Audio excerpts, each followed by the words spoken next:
তুমি number of electron এখানে যেটা বলছো যে তুমি 1 মোল থেকে যত মোল ইলেকট্রন পাচ্ছ সেটাই হচ্ছে আমাদের নাম্বার অফ ইলেকট্রন। ঠিক আছে, যেমন আমরা রিঅ্যাকশন করেছি এখানে 1 মোল থেকে 2 মোলস ইলেকট্রন ডোনেট হয়েছে, তাহলে তুমি এখানে বলতে পারো ইকুইভ্যালেন্ট নাম্বার হচ্ছে 2। এই রিঅ্যাকশনটাতে তুমি যদি খেয়াল করো এখানে 1 মোল থেকে 2 মোল ইলেকট্রন ডোনেট হয়েছে, তাহলে ইকুইভ্যালেন্ট নাম্বার এখানেও হচ্ছে 2। যদি আমরা এই রিঅ্যাকশনটার জন্য বলি 1 মোল থেকে 3 মোল ইলেকট্রন ডোনেট হবে, তাহলে আমরা এখানে বলবো ইকুইভ্যালেন্ট নাম্বার হচ্ছে 3। তাহলে ওই যে number of mole, electron number, যত মোল তুমি ডোনেট করছো অথবা যত মোল তুমি একসেপ্ট করছো, সেই ইলেকট্রনের নাম্বারটাই হচ্ছে ইকুইভ্যালেন্ট নাম্বার হিসেবে আমরা ইউজ করতে পারবো। ঠিক আছে, তো এই প্রসেস গুলো ছাড়াও আরেকটা প্রসেস আছে যেটা দিয়ে অনেক ক্ষেত্রে হচ্ছে কমপ্লিকেটেড কিছু সিচুয়েশনে আমরা দেখা যাবে যে এই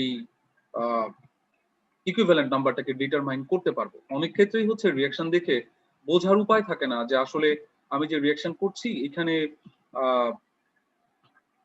ইকুইভ্যালেন্ট নাম্বারটা আসলে কত। তো ওরকম আমরা একটা এক্সাম্পল দিতে চাই, কিন্তু তার আগে হচ্ছে আমরা যদি এই এক্সাম্পল গুলো তুলে নিই আমি তাহলে মুছে দিয়ে তারপর আরেকটা এক্সাম্পলে যেতে পারবো। তো আমরা কি এই পর্যন্ত যা লিখেছি তা কি তুলতে পেরেছি? বাকি আছে কারো? হ্যাঁ স্যার বলো। না স্যার বললাম বাকি নাই। আচ্ছা ঠিক আছে।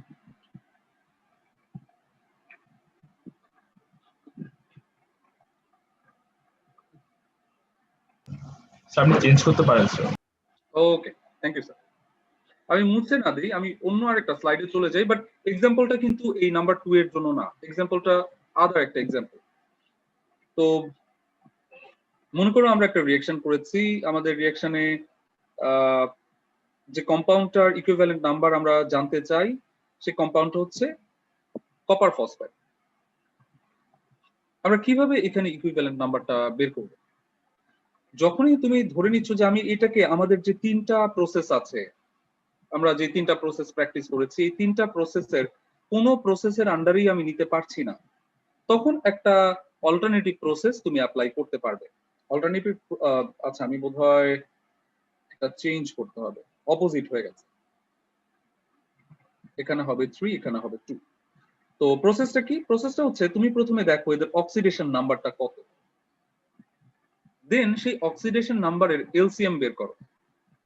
ঠিক আছে, তাহলে আমরা যদি অক্সিডেশন নাম্বারের এলসিএম করি, এখানে অক্সিডেশন নাম্বার হচ্ছে 3 and 2, তাহলে এখান থেকে এলসিএম কত আসছে? 2 into 3 is equal 6। তাহলে তখন ধরে নিতে হবে এই যে আমি এলসিএম এর যে ভ্যালুটা পেয়েছি এটাই হচ্ছে আমাদের ইকুইভ্যালেন্ট নাম্বার। স্যার তোমাদের ফ্রেন্ড আছে কি আদনান নামে? জি স্যার। ওর রোল কত স্যার? স্যার 61 খুব সম্ভব। বোধহয় সে রোল লেখে নাই। আচ্ছা আমি তাকে অ্যাকসেপ্ট করি।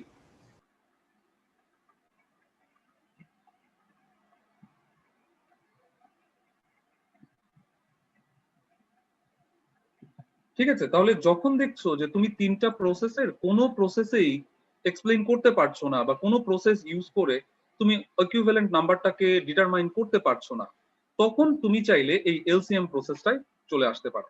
ঠিক আছে, সো দ্যাট তখন আমরা যে ভ্যালুটা পাবো এলসিএম করে সেই ভ্যালুটাই হচ্ছে আমাদের জন্য হচ্ছে ওই ইকুইভ্যালেন্ট নাম্বার হিসেবে কাজ করবে। আদনান শুনতে পাচ্ছ স্যার?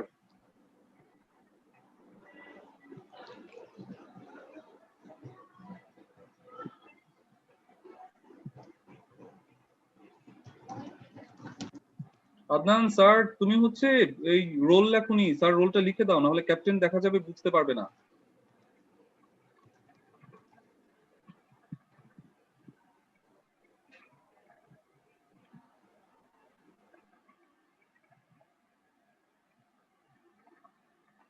তাহলে স্যার আমরা বোধহয় এখন এই যে ইকুইভ্যালেন্ট নাম্বার ডিটারমাইন করে আমরা ম্যাথ ইকুইভ্যালেন্ট ডিটারমাইন করতে পারবো, আর ম্যাথ ইকুইভ্যালেন্ট ডিটারমাইন করতে পারলে তো আমরা নরমাল সলিউশন কনসেন্ট্রেশন বের করতে পারছি। ঠিক আছে, হ্যাঁ 120 স্যার। স্যার এই যে এলসিএম এর বিষয়টা কি কাইন্ডলি আরেকবার একটু রিপিট করা যাবে স্যার? স্যার যদি এরকম হয় যে তুমি তুমি দেখা গেছে যে এমন একটা কম্পাউন্ড পেয়েছো যে কম্পাউন্ডটা দেখে তুমি বুঝতে পারছো না। আমাদের তো তিনটা প্রসেস আছে ইকুইভ্যালেন্ট নাম্বার ডিটারমিনেশনের।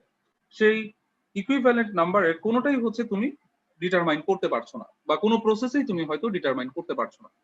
এখন তাহলে আমি ডিটারমাইন কিভাবে করব? তখন তুমি যেই কাজটা করতে পারো, তুমি তোমার যেই কম্পাউন্ড গুলো আছে, কম্পাউন্ড না, যে কনস্টিটিউয়েন্ট গুলো আছে, দ্যাট মিনস এখানে কি কি আছে, কপার আছে আর ফসফেট আছে। সো দ্যাট তুমি কপারের অক্সিডেশন নাম্বার এবং ফসফেটের যে অক্সিডেশন নাম্বার, সেই নাম্বার দুইটার এলসিএম করো। ঠিক আছে, এলসিএম করে দেখো যে এলসিএম এর ভ্যালুটা কত আসে, মানে লিস্ট কমন মাল্টিপল যেটা। সো এই এলসিএম করে তুমি যেই ভ্যালুটা পাচ্ছ, সেই ভ্যালুটাকেই তুমি ধরে নিবে এটাই হচ্ছে এই কম্পাউন্ডের ইকুইভ্যালেন্ট নাম্বার। হ্যাঁ স্যার, 58 স্যার বলো। স্যার একটু স্লাইডটা একবার যাওয়া যাবে, একটা স্ক্রিনশট নিতে। আমি বুঝতে পারিনি স্যার। ফার্স্ট স্লাইডটা একবার যাওয়া যাবে, একটা হ্যাঁ স্ক্রিনশট। ওইটাতেও যাবো স্যার, সমস্যা নেই, ওইটাতেও যাবো। Thank you sir. Okay sir, তাহলে আশা করি আমরা এখন এই প্রসেসগুলো পারবো। তাহলে আমাদের আগের পেজ ছিল এটা। Thank you sir. Okay sir. Sir এটার আগে কিছু ছিল স্যার? না স্যার, এখান থেকেই শুরু করেছি আজকে। জি স্যার, থ্যাংক ইউ। একটা প্রশ্ন ছিল। হ্যাঁ স্যার। কপার ফসফেটের স্যার, কপার আর ফসফেটের আলাদা মানে আলাদাভাবে ইকুইভ্যালেন্ট নাম্বার বের করা যাবে?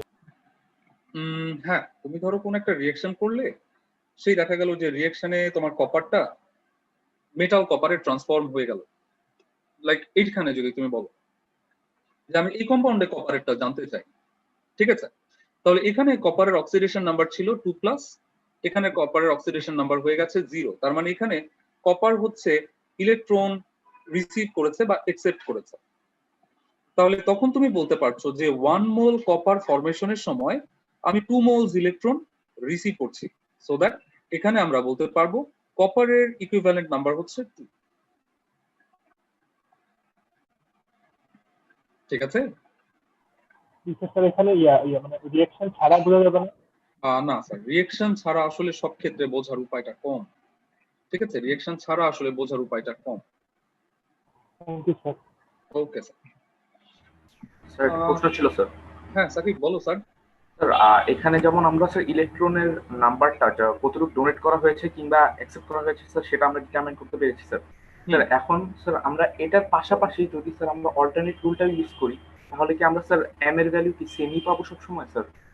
হ্যাঁ স্যার, তুমি প্রসেসটা হচ্ছে আমাদের যে তিনটা প্রসেস আছে, বা একটু আগে যেটা দিয়ে আমরা এলসিএম করলাম, যে চারটা প্রসেস দেখেছি, আমরা রেজাল্ট প্রত্যেক ক্ষেত্রে একই পাবো, মানে একই কম্পাউন্ডের একই পাবো, বা একই সাবস্টেন্সের জন্য একই আসবে।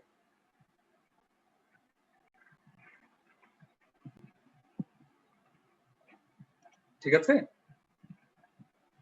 জি স্যার। ওকে, তাহলে স্যার আমরা আজকে এখানে তাহলে ক্লোজ দিয়ে দিচ্ছি এই টপিকটা। আমরা তাহলে নেক্সট টপিকে চলে যাই। এটা আমাদের ছিল সেই ছুটির আগে আমরা যেটা প্র্যাকটিস করছিলাম, যে নর্মাল সলিউশনের যে কনসেন্ট্রেশন বা নর্মালিটি যে প্রসেসটা ছিল, সেটা ছিল এই পর্যন্ত। তাহলে আসো আমরা এখন এটার পর থেকে শুরু করি। তাহলে আমরা নতুন আরেকটা কনসেন্ট্রেশন প্রসেসে চলে যাই। আমাদের নতুন কনসেন্ট্রেশন হচ্ছে কনসেন্ট্রেশন ইন পার্সেন্টেজ। আমরা অনেক সময় কনসেন্ট্রেশনকে পার্সেন্টেজ হিসেবে এক্সপ্রেস করি। তো কনসেন্ট্রেশনকে যদি আমরা পার্সেন্ট হিসেবে এক্সপ্রেস করতে চাই, তাহলে সেই ক্যালকুলেশন প্রসেসটা কেমন, আসো আমরা সেটা নিয়ে একটুখানি আলোচনা করি। So that concentration in percentage, if the concentration as the ratio of the amount of solute and the amount of solvent in percentage, then the concentration of the solute, এটা মনে রাখতে হবে, the concentration of the solute is known as concentration in percentage. তাহলে আমাদের কাজটাই হচ্ছে সলিউশনের অ্যামাউন্টের রেশিওকে আমরা পার্সেন্টে এক্সপ্রেস করে দিব। তো যখনই আমরা বলছি সলিউটের অ্যামাউন্ট এবং সলিউশনের অ্যামাউন্ট, এই জায়গাতে আমরা প্যারামিটারটাকে এভাবে দেখতে পারি যে সলিউটের ম্যাস ক্যালকুলেট করতে পারবো, আবার আমরা সলিউটের ভলিউমটাকেও কিন্তু ক্যালকুলেট করতে পারছি। একইভাবে আমরা যখন সলিউশনকে নিয়ে কাজ করছি, আমরা সলিউশনের জন্য ম্যাস ক্যালকুলেট করতে পারবো, সলিউশনের জন্য কিন্তু আমরা ভলিউম ক্যালকুলেট করতে পারবো। সো দ্যাট আমাদের প্যারামিটার যেহেতু এখানে চারটা, এই চারটা প্যারামিটারের কারণেই এই পার্সেন্ট কনসেন্ট্রেশনকে চারটা টাইপে আমরা ডিভাইড করতে পারি, ঠিক আছে? সো দ্যাট আমরা যে রেশিওটা করছি সেটা হতে পারে mass by mass, mass by volume, volume by mass, or volume by volume. এই চারটা প্রসেসে হচ্ছে আমরা আমাদের এই কনসেন্ট্রেশনটাকে এক্সপ্রেস করতে পারি, বাট এই চারটা কিন্তু একই না, প্রত্যেকটাই হচ্ছে ডিফারেন্ট ডিফারেন্ট। কিভাবে ডিফারেন্ট সেটা নিয়ে আমরা আলোচনা করছি আস্তে আস্তে। তো আমরা নাম্বার 1 এর দিকে যদি একটু খেয়াল করি, নাম্বার 1 এ বলা হয়েছে mass of solute divided by mass of solute, or the ratio of the mass of solute and solution into 100%, so that এটাকে আমরা এক্সপ্রেস করি W by W concentration হিসাবে। আমরা W by W concentration এর একটা যদি এক্সাম্পল দেই তাহলে আমাদের জন্য ব্যাপারটা বোধহয় আরেকটু ইজি হবে।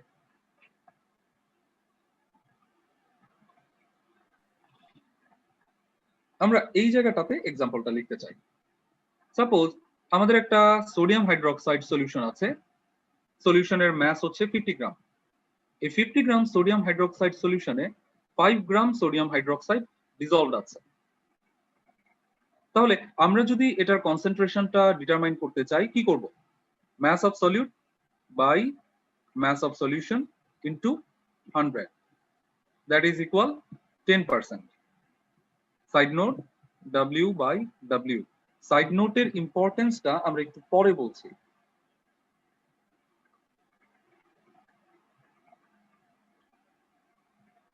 ঠিক এই জিনিসটাকেই আমরা একটু ডিফারেন্টলি যদি দেখাই এইভাবে, সাপোজ আমরা সেকেন্ডের জন্য বলছি, এখানে আছে ভলিউম, সেকেন্ডের জন্য বলছি, ওটা থার্ড দেখা যাচ্ছে।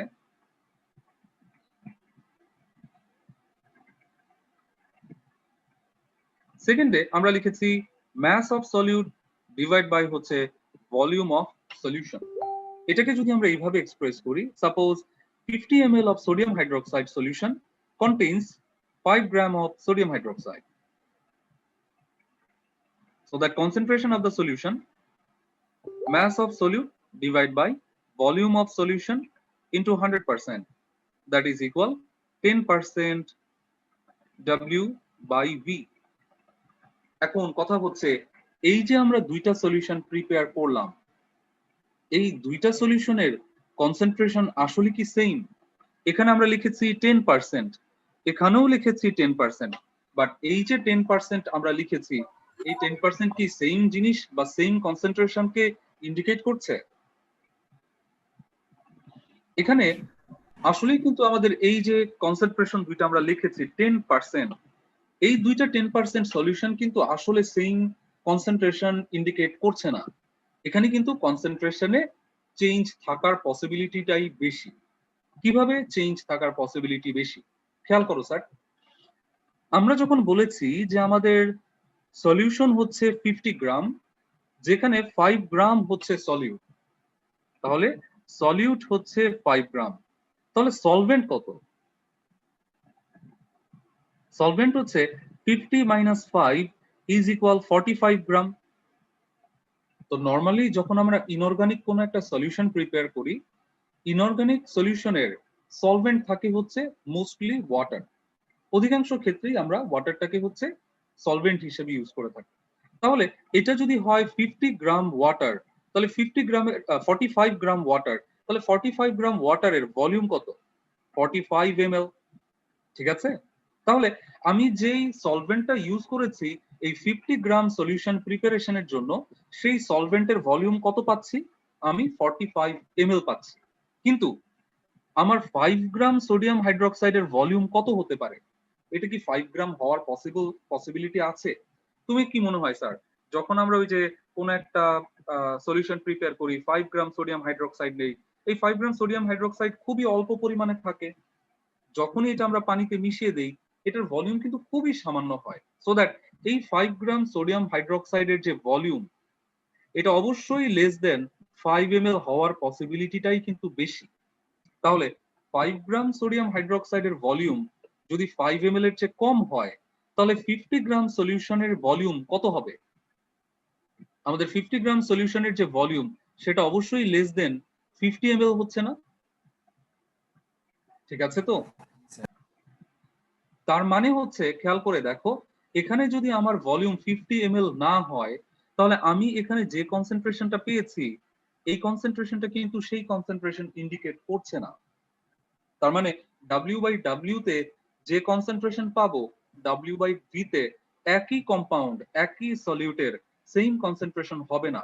আদারওয়াইজ যদি আমরা বলি 10% W/W sodium hydroxide and 10% W/V sodium hydroxide, এই দুইটা সলিউশনের কনসেন্ট্রেশন সেম না, এটা ডিফারেন্ট সলিউশন, ডিফারেন্ট কনসেন্ট্রেশনের সলিউশন। বোঝা গেছে স্যার? জি স্যার। আচ্ছা, এখন যেহেতু এটা ডিফারেন্ট সেই জন্যই সাইড নোটটা হচ্ছে ম্যান্ডেটরি। ঠিক আছে, W/V তো এই যে 10 গ্রাম সলিউট আমরা দেখছি ওটার ভলিউম যে 10 মিলিলিটার যে কম হবে। স্যার এটার পসিবিলিটিটাই বেশি স্যার, কারণ যখন এই সল্ট গুলোকে আমরা ডিসলভ করি এই সল্ট গুলো কি করে আমাদের সলভেন্টের যে গ্যাপ গুলো থাকে, সলভেন্ট মলিকিউলের যে গ্যাপ, সেই ইন্টারমলিকুলার গ্যাপে হচ্ছে সে তার জায়গাটা করে নেয়। যে কারণে দেখা যায় কি এই সলিউটের কিন্তু আসলে ভলিউমটা খুব একটা আমাদের এই সলিউশনে এফেক্ট করে না। বোঝা গেছে ব্যাপারটা? যে কারণে দেখা যাবে কি তুমি যদি বলো যে তুমি ওয়াটার নিয়েছো এই 50 গ্রামের জন্য 45 ml, তুমি 45 ml এ 5 গ্রাম যদি অ্যাড করো দেখবে এটার ভলিউম ওই 45 এর মতোই থেকে যাবে, কারণ এই 45 ml ওয়াটারের যে ইন্টারমলিকুলার গ্যাপ গুলো আছে এই ইন্টারমলিকুলার গ্যাপেই হচ্ছে তোমার সোডিয়াম আয়ন এবং হাইড্রোক্সাইড আয়ন গুলো ওই গ্যাপে দেখা যাবে জায়গাটা দখল করবে। আর যখন তুমি হচ্ছে 50 ml ওয়াটার নিচ্ছ ওই 50 ml এ যখন তুমি 5 গ্রাম সোডিয়াম হাইড্রোক্সাইড অ্যাড করবা দেখা যাবে ওই 50 ml ওয়াটারের যে ইন্টারমলিকুলার গ্যাপ সেই গ্যাপে 5 গ্রাম হচ্ছে তার স্পেসটা নিয়ে নিবে।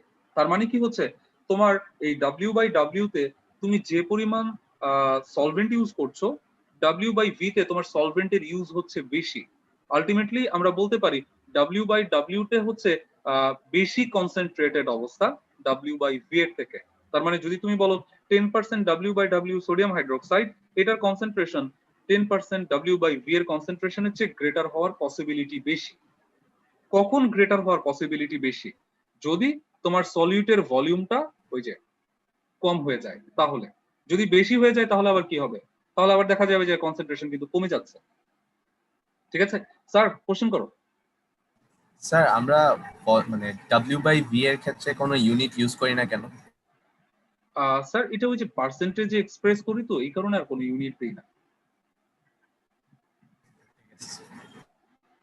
ঠিক আছে, মানে পার্সেন্টটা আসলে নিজেই হচ্ছে একটা ইউনিটের মতো, এই কারণে আসলে পার্সেন্টেজের জন্য আর কোনো এক্সট্রা বা আলাদা করে নতুন কোনো ইউনিট আমরা ইউজ করি না।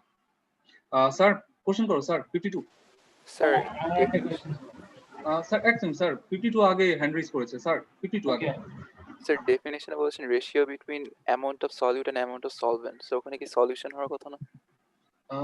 জি স্যার, জি স্যার, এটা সলিউশন হবে স্যার। থ্যাংক ইউ স্যার, এটা সলিউশন হবে। হ্যাঁ ক্যাপ্টেন সাহেব বলেন। স্যার আমার কোশ্চেনটা ছিল যে W/V টাকে আমরা ধরে নিই কেন, যখন আমাদের সাইড নোটটা কি দেয়া থাকে আমরা সবসময় W/V দিয়ে কাজ করতে স্বাচ্ছন্দ্য করি কেন? স্যার আমি পুরো কোশ্চেনটা না ধরতে পারি নাই, আরেকবার বলো স্যার। স্যার অনেক সময় তো কোশ্চেনে বলা হয় যে concentration in percentage of a solution is 10%, কোনো সাইড নোট দেয় না, তো তখন স্যার আমরা W/V ধরে নিই কেন সাইড নোটটা? স্যার এখানে যেই ব্যাপারটা এটাকে আইডিয়াল কনসিডার করা হচ্ছে কেন? না না না স্যার, এখানে যেটা করা হয় বা করা হওয়ার কথা সেটা হচ্ছে যখন কনসেন্ট্রেশন লিখবে, ঠিক আছে, যখন কনসেন্ট্রেশন লিখবে তখন অবশ্যই সাইড নোট দেওয়া উচিত। ওকে, যদি কনসেন্ট্রেশন লেখে অবশ্যই সাইড নোটটা দেওয়া উচিত। এটা হতে পারে কোনো কারণে মিস হয়ে যেতে পারে, কিন্তু নর্মালি কনসেন্ট্রেশন যদি বলে অবশ্যই পাশে সাইড নোটটা দেওয়া উচিত। এখন যদি এরকম হয় যে তুমি ধরে নিচ্ছ যে এটা তুমি W/V, তোমার ফ্রেন্ড কিন্তু W/W ধরে ম্যাথটা করে ফেলতে পারে, তখন কিন্তু এই কোশ্চেনের জন্য তোমার স্যার কোনো নাম্বার কাটার সুযোগ থাকবে না। ঠিক আছে, এটা হচ্ছে প্র্যাকটিস যে নর্মালি যদি বলে কনসেন্ট্রেশন তাহলে অবশ্যই সাইড নোট দেওয়া উচিত। আদারওয়াইজ স্টুডেন্ট যেভাবে এটাকে নিয়ে কাজ করবে আমাদেরকে সেটাকেই ধরে নিতে হবে যে এটাই ঠিক আছে। যে কোনো একটা টাইপ ধরে করে নিতে পারবো অঙ্কটা। হ্যাঁ, তুমি তখন করে নিতে পারবে, বাট ওই যে মোস্টলি কিন্তু ট্রাই করা হয়, বা এটা আমরা অলওয়েজ চেষ্টা করি যেন ওই যে ওইখানে কোনো কারণে যেন সাইড নোটটা মিস না যায়। Understood sir. ওকে স্যার, তাহলে আসো আমরা ম্যাথ করতে শুরু করি। ও আচ্ছা, ম্যাথ কেন করব সেটার একটা তো জাস্টিফিকেশন বা এক্সপ্লেনেশন দরকার। এখানে একটা জিনিস খেয়াল করো, আমরা যে ক্যালকুলেশনটা করেছি এটা হচ্ছে W/V, অ্যান্ড আমরা যখন মোলার সলিউশনটাকে নিয়ে কাজ করি বা মোলার সলিউশন আমরা প্রিপেয়ার করি, তখনও দেখা যায় যে এখানে W/V থাকে। দ্যাট মিনস এখানে থাকছে কি M/V, সো দ্যাট এই দুইটা ক্যালকুলেশনের ক্ষেত্রেই যেহেতু আমরা W/V টা কনসিডার করছি, এই কারণে আমাকে কি করতে হচ্ছে, আমাকে ধরে নিতে হচ্ছে এই দুইটা প্রসেসে অবশ্যই একটা ইন্টারচেঞ্জের পসিবিলিটি থাকতে পারে। আবার বলছি, আমরা যখন পার্সেন্ট ক্যালকুলেশন করছি W/V, এবং আমরা যখন মোলার সলিউশন ডিটারমাইন করছি, তখনও আমরা দেখতে পাই এখানেও একটা W/V রেশিও আছে। সো যেহেতু উভয় ক্ষেত্রে একই রেশিও ইউজ আছে, সেই কারণে আমরা ধরে নিতে পারি এখানে একটা ইন্টারচেঞ্জ করার রিলেশন আছে, যে রিলেশনটাকেই আমরা হচ্ছে এখানে দেখতে চাই। সো দ্যাট এখানে আমাদের ম্যাথে বলা হয়েছে find the concentration of 2.5 W/V sodium carbonate solution in molarity. তাহলে মোলারিটিতে আসো আমরা আমাদের এই পার্সেন্টটাকে কনভার্ট করে দিই।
হয়ে গেছে স্যার?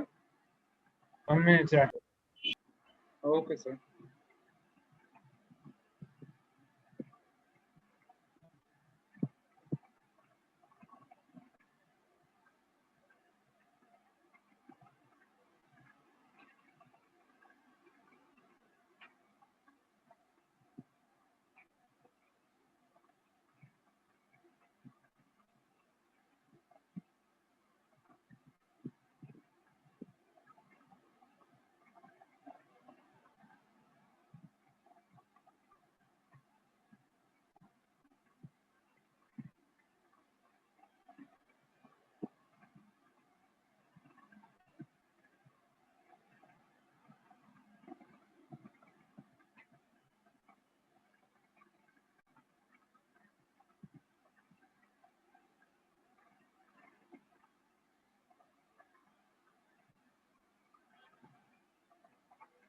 ওকে স্যার, এখন শুরু করি।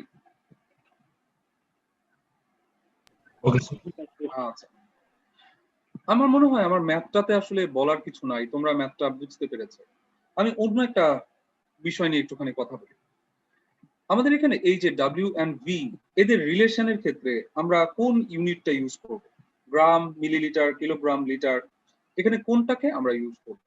তো আমরা যে জিনিসটাকে বলি, আমরা মোস্টলি হচ্ছে সলভেন্ট হিসেবে ইউজ করি হচ্ছে ওয়াটার। তাই ওয়াটারের ক্ষেত্রে আমাদের ম্যাস আর ভলিউমের যে রিলেশন, আমরা সেই রিলেশনটাকেই হচ্ছে আমাদের এই W/V এর রিলেশন হিসেবে ইউজ করে থাকি। মানে ব্যাপারটা আমরা যদি এভাবে দেখাই যে ফর ওয়াটার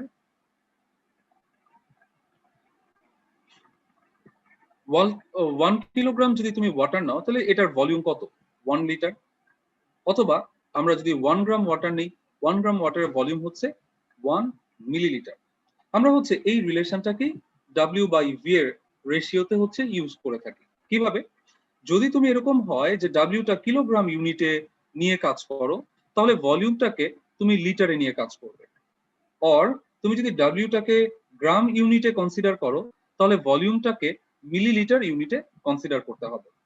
তাহলে তুমি যদি বলো যে আমি ডাব্লিউ কিলোগ্রাম আর ভিটাকে লিটার ইউনিটে কনসিডার করি, দেখবে এই ম্যাথের যে অ্যান্সার আসবে, তুমি যদি ডাব্লিউটাকে গ্রাম এবং ভলিউমটাকে মিলিলিটারে কনসিডার করো, তুমি দেখবে একই অ্যান্সার আসবে। ঠিক আছে? সো দ্যাট এটা আমাদের মনে রাখতে হবে।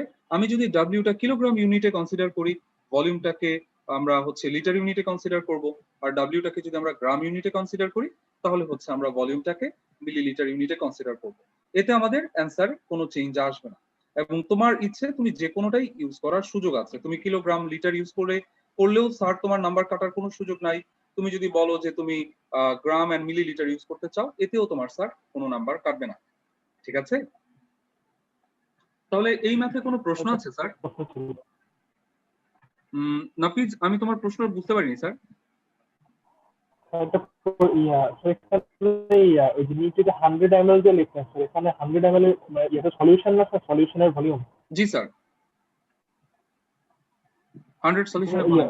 এখানে তো শুধু ওয়াটারের সাথে সলিউটও আছে, মানে তাহলে এটা মানে ভলিউমটা মানে মিলিলিটার কেন? স্যার এখানে আমরা ওই যে একটু আগে বললাম না, যে তুমি যখন হচ্ছে সলিউশনটা প্রিপেয়ার করছো, তখন দেখবে যে তোমার সলিউটের যে অ্যামাউন্ট, সেই অ্যামাউন্ট অনুযায়ী এটার যে ভলিউমটা হয়, সেই ভলিউমটা হয় খুবই কম। এবং আমাদের সলিউশনের যে ভলিউমটা আমরা পাই, সলিউশনের ভলিউমটা মোস্টলি হচ্ছে সলভেন্টের ভলিউমটাই থাকে। ঠিক আছে? তুমি যদি দেখো যে আমরা যেই কনসেন্ট্রেশনের সলিউশন গুলো বানাচ্ছি, এই কনসেন্ট্রেশনের সলিউশনে 97-98% দেখা যাবে ভলিউম হচ্ছে ওয়াটারের বা সলভেন্টের। হয়তো 1% বা 2% ভলিউম যেটা পাচ্ছ সেটা হবে হয়তো হচ্ছে আমাদের যে সলিউট আছে সেই সলিউটের। এই কারণে আমরা ওই যে সলিউশনের পুরো ভলিউমটাকেই ধরে নেই হচ্ছে অলমোস্ট সলভেন্টের ভলিউম, যে কারণে হচ্ছে ওই যে ওয়াটারের রেশিওটাকে ব্যবহার করেছে। ওকে স্যার, তাহলে এই ম্যাথে যদি প্রশ্ন না থাকে আমরা পরের ম্যাথে চলে যাই স্যার। ওকে, ঠিক আছে, আসো পরের ম্যাথ দেখি আমরা পারি কিনা। Just opposite math, find the concentration of 1 molar hydrochloric acid solution in W/V % concentration. প্রসেসটা কি? W/V এর ভ্যালুটা ডিটারমাইন করো এন্ড দেন পার্সেন্ট করে দাও, ম্যাথ শেষ।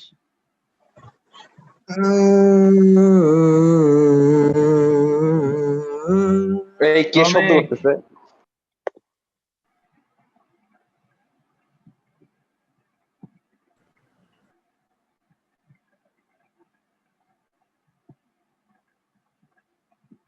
হয়েছে স্যার? আসো আমরা তুলে ফেলি ম্যাপটা।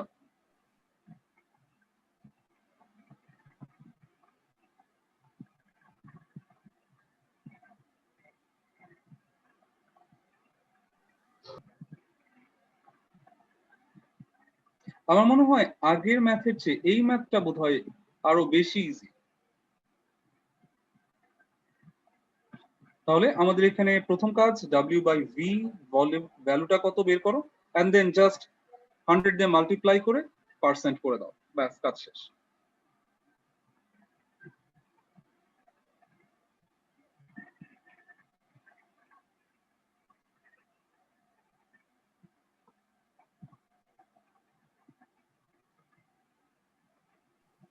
স্যার এইটাকে আমরা অন্যভাবে তো করতে পারতাম না স্যার, মানে স্যার 1 লিটার সলিউশনে 1 মোল, देयरफॉर ওখান থেকে স্যার গ্রামে নিয়ে তো ওইটাও করা যায় স্যার। তুমি W এর ভ্যালু বের করে তারপরেও চাইলে করতে পারো, বাট এটা ইজিয়ার। তুমি করে দেখো তোমার প্রসেসে যে কয়টা স্টেপ তুমি করবে, এটাতে তোমার স্টেপের সংখ্যা কম থাকবে। আরেকটা বিষয় কি স্যার, এই যে ম্যাথগুলো আমরা করছি, ধরো এখানে আমরা করছি সিকিউর মতো করে, মোস্টলি এই ম্যাথগুলো কিন্তু থাকে হচ্ছে এমসিকিউর জন্য। সো দ্যাট তুমি যত ফাস্ট এই ম্যাথ সলভ করতে পারবে বা যেই ম্যাথে স্টেপ নাম্বারটা আমাদের কম ব্যবহার করতে হবে, ওই প্রসেসটা ফলো করাটাই কিন্তু আমাদের জন্য ওই যে টাইম সেভিং একটা প্রসেস। বাট তুমি চাইলে তোমার মতো যে প্রসেসে তুমি ইজি ফিল করো সেটাই করতে পারবে। ওকে স্যার, আমরা কি চেঞ্জ করতে পারি? জি স্যার। ওকে স্যার চলো আমরা পরেরটাই চলে যাই।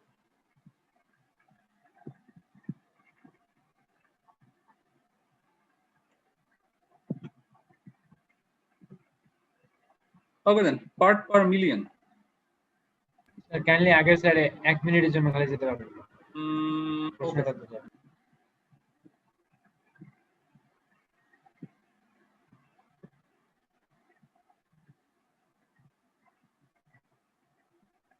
স্যার আমার একটা কোয়েশ্চেন ছিল। বলেন স্যার। হ্যাঁ স্যার, W বাই V না হয় W বাই W হলে আমরা কিভাবে অঙ্কটা করতাম, এটা যদি একটু। স্যার এইটা টাফ হয়ে যাবে, এইটা এইখানে করতে গেলে টাফ হয়ে যাওয়ার পসিবিলিটি বেশি। আচ্ছা, যদি আমরা এখানে W বাই W করতে যাই তাহলে কি করব?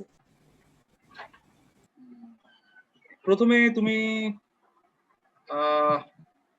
স্যার বোধহয় করা যাবে না, তাই না?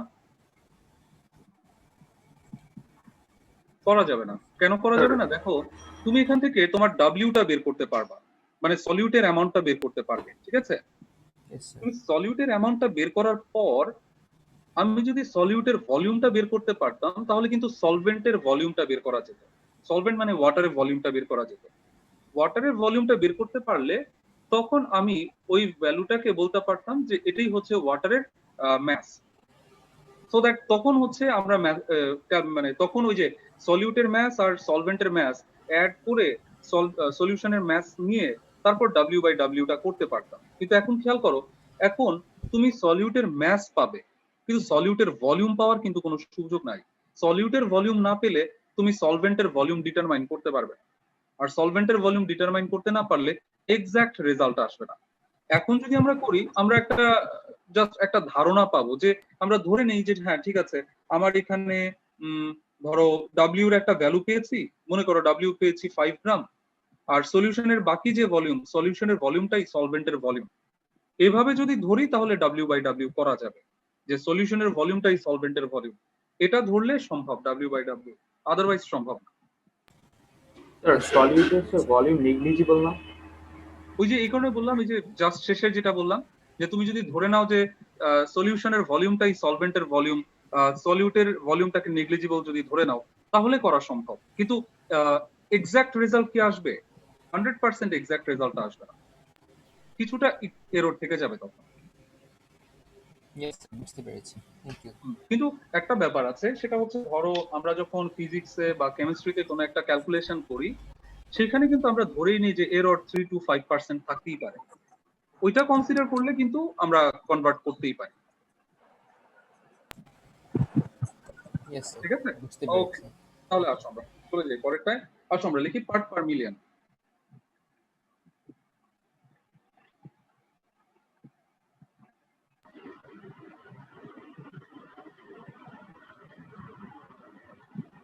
ক্যাপ্টেন কিছু বলবে? স্যার আগের স্লাইডে কি ছিল, আমি এই যে প্রবলেমটা ছিল নাকি অন্য কিছু ছিল স্যার আগের স্লাইডে? না, আগের স্যারে জাস্ট একটা ম্যাথ ছিল স্যার, ওই আমাদের আগের ম্যাথটা ছিল। Understood sir. ওকে স্যার তুমি একটু দেখে নিও, তাহলে আমাদের প্রায় সময়ের শেষের দিকে আমরা চলে এসেছি।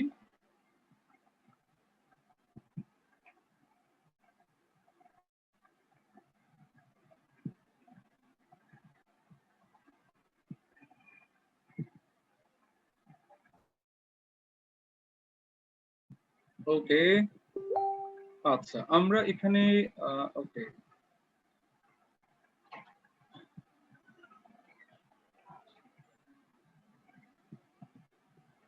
ঠিক আছে, আমাদের একজন বন্ধু জানতে চেয়েছে আমরা সরাসরি এই পিপিএম কে একটা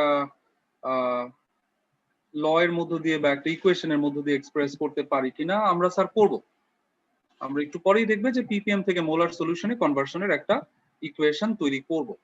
তার আগে আমরা একটুখানি কথা বলে নেই, তারপর আমরা ইন্টারচেঞ্জের যে ইকুয়েশন আছে সেটা নিয়ে একটু আলোচনা করব। So part per million or parts per million at constant temperature, if 1 liter solution contains 1 milligram of a solute, then the concentration is called the concentration of the solution is 1 ppm at constant temperature. If 1 liter solution contains 1 milligram of a solute, then the concentration of the solution is 1 ppm. খেয়াল করো এখানে তুমি volume নিয়েছো, যেহেতু volume নিয়েছো অবশ্যই at constant temperature লিখতেই হবে, না লিখলে দেখা যাবে পার্ট পার মিলিয়ন এই ডেফিনেশনের জন্য তুমি নাম্বার পাচ্ছ না। So concentration is equal mass of solute in milligram unit divided by volume of solution in liter unit. That's why 1 ppm is equal 1 milligram per liter.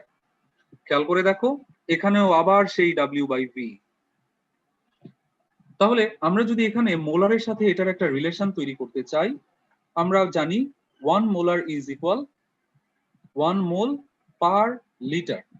তার মানে হচ্ছে আমি যদি ppm থেকে মোলারে কনভার্ট করতে চাই আমাকে মিলিগ্রামটাকে মোলে কনভার্ট করতে হবে, অথবা আমি যদি মোলার থেকে ppm এ কনভার্ট করতে চাই আমার কাজ হচ্ছে শুধু মোলটাকে মিলিগ্রামে কনভার্ট করতে হবে, সো দ্যাট আমার কনভার্সনটা শুধুই হচ্ছে মিলিগ্রাম অ্যান্ড মোল এইটুকুর মধ্যে।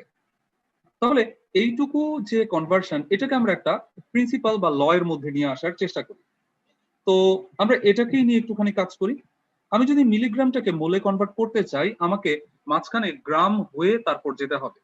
তাহলে যদি আমি এটাকে মিলিগ্রাম থেকে গ্রামে কনভার্ট করি কি করতে পারবো?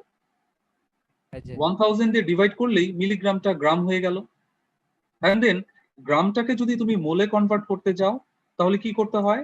Taken mass divide by atomic or molecular mass, তাহলেই তোমার গ্রামটা হয়ে যাচ্ছে mole per litre. So that আমরা এটাকে লিখতে পারি m into 10 to the power minus 3 molar. So that ppm is equal m into 10 to the power minus 3 molar. এই m টা কি? এই m টা কিন্তু হচ্ছে molecular or atomic mass. So that তুমি যদি বলো আমি s ppm নিয়েছি, আমি s ppm টাকে মোলারে কনভার্ট করতে চাই, তাহলে কি করব? s into m into 10 to the power minus 3 করলেই দেখা যাবে এটা মোলার ইউনিটে কনভার্ট হয়ে যাচ্ছে। ঠিক আছে? আর এখানে এটা এই যে m ইনভার্স 1 হবে না, মানে m তো নিচে স্যার। ও হ্যাঁ স্যার, হ্যাঁ স্যার, থ্যাংক ইউ স্যার।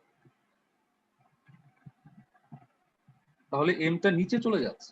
ওকে দেন, তাহলে আমরা এই m টাকে নিচেই রাখি, আমরা ইনভার্স না লিখি। তাহলে এটা হয়ে যাচ্ছে s into 10 to the power minus 3 by m। এবার ঠিক আছে, অপোজিটলি যদি আমরা লিখতাম or s মোলার কি হয়ে যাবে?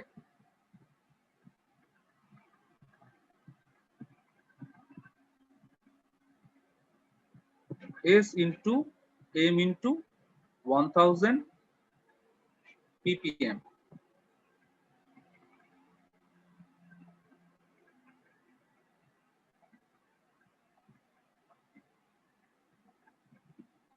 ঠিক আছে? তাহলে আসুন, একটা প্রশ্ন ছিল। হ্যাঁ স্যার বলুন। কনসেন্ট্রেশন ইন পার্সেন্টেজ যে ডেফিনিশনটা দিয়েছিলেন ওখানে তো ওই যে কনস্ট্যান্ট টেম্পারেচার বা মানে ওই বিষয়টা ওখানে ছিল না, কিন্তু ওখানে তো স্যার এই সলিউশনের তো ভলিউমও ছিল। জন্য আমি আসলে স্যার পুরাটা ওইভাবে বুঝতে পারিনি স্যার, কোশ্চেনটা আরেকবার একটু বলবে? কনসেন্ট্রেশন ইন পার্সেন্টেজে স্যার ডেফিনিশনে ওই কনস্ট্যান্ট টেম্পারেচারের বিষয়টা ছিল না, কিন্তু ওখানে তো স্যার যে চারটা টাইপ ছিল ওখানে তো সলিউশন মানে সলিউশনের তো অ্যামাউন্ট অফ ভলিউমও ছিল, তো ওখানে কনস্ট্যান্ট টেম্পারেচারের বিষয়টা আসবে না? এখানে কনস্ট্যান্ট টেম্পারেচারটা আসবে যখন তুমি ভলিউমটা ইউজ করবে। ঠিক আছে? দ্যাট মিন্স তুমি যদি বলো যে তুমি ভলিউম ইউজ করছো না তাহলে কিন্তু যখন তুমি করছো তখন দিলেই হবে। আচ্ছা আচ্ছা বুঝছি। আচ্ছা, তাহলে আমরা নেক্সট পেজে চলে যাই স্যার। তাহলে আমরা যদি নেক্সট পেজে চলে যাই, আমরা নেক্সট পেজে একটা ম্যাথ পাচ্ছি, আসলে আমরা দেখি ম্যাথটা।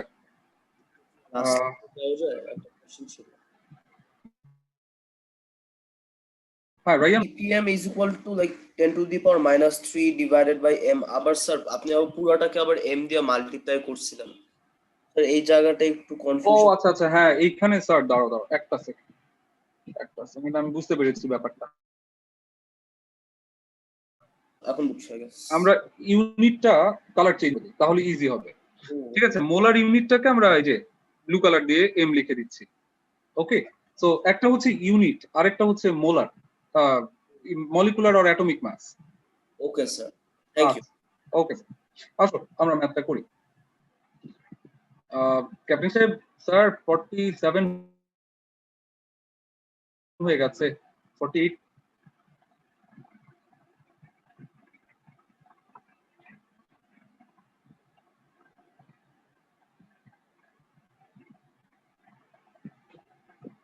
ওকে, thank you sir.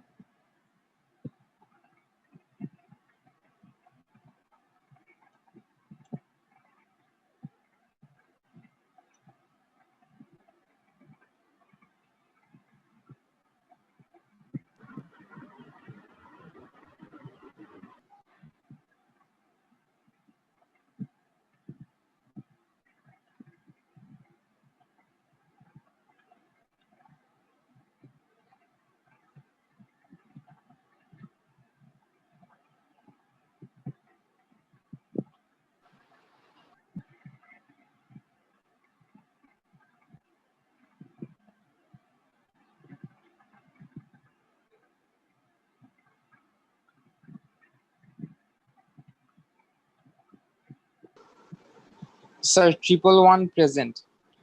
Okay sir.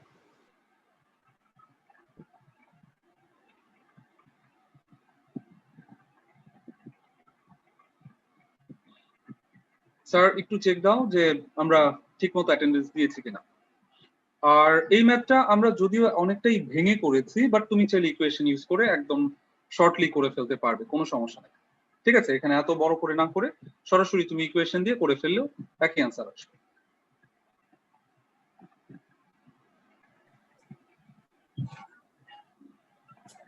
তাহলে স্যার এই ম্যাথে কোনো কোশ্চেন আছে? আচ্ছা, তাহলে যদি আমাদের এই ম্যাথে কোশ্চেন না থাকে, আসো আমরা নেক্সট ম্যাথটা একটু দেখি। নেক্সট ম্যাথের কোশ্চেনটা হচ্ছে আমরা তুলে নিব, এটা আমরা বাসায় করব হোমওয়ার্ক, আমরা আগামী দিন হচ্ছে এটার অ্যান্সার করব।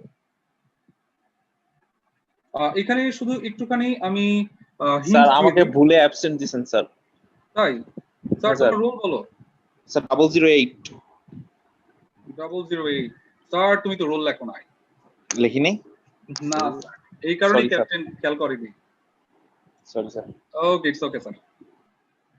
তাহলে এইখানে যেটা আমরা এই ম্যাথটা বাসায় করব, এখানে স্যার Fe2+ আয়ন যে সলিউশনটা আছে, Fe2+ আর ফেরাস, এখানে অ্যাটমিক মাস সেম ধরে করব। দ্যাট মিন্স Fe2+ এর জন্য আমাদের এই অ্যাটমিক মাসে কোনো চেঞ্জ আসবে না, 56 থাকবে। ওকে, সো দ্যাট আমরা এটা বাসায় করব, আমরা আগামী দিন এটার অ্যান্সার দেখব। তো যেহেতু 0.005 এটা কি মোলার, মানে স্যার এটা মোলার, স্যার এটা মোলার 0.005 মোলার ইউনিট। ঠিক আছে, তাহলে স্যার আমরা এইখানেই আজকে শেষ করি, কারণ হচ্ছে অলরেডি 51 চলছে। তো আমাদের যেহেতু আরো একটা ক্লাস আছে আর আমরা এক্সট্রা টাইম না নেই, ঠিক আছে, এখানেই আমরা থেমে যাই আজকে। আগামী দিন হচ্ছে আমরা এই ম্যাথের অ্যান্সার দিয়ে স্টার্ট করব। আসসালামু আলাইকুম স্যার। ওয়ালাইকুম আসসালাম স্যার। আসসালামু আলাইকুম। ওয়ালাইকুম আসসালাম স্যার। আসসালামু আলাইকুম স্যার। আসসালামু আলাইকুম স্যার। ওয়ালাইকুম আসসালাম স্যার। Assalamu alaikum. স্যার লিখে নিচ্ছি। ওয়ালাইকুম আসসালাম স্যার।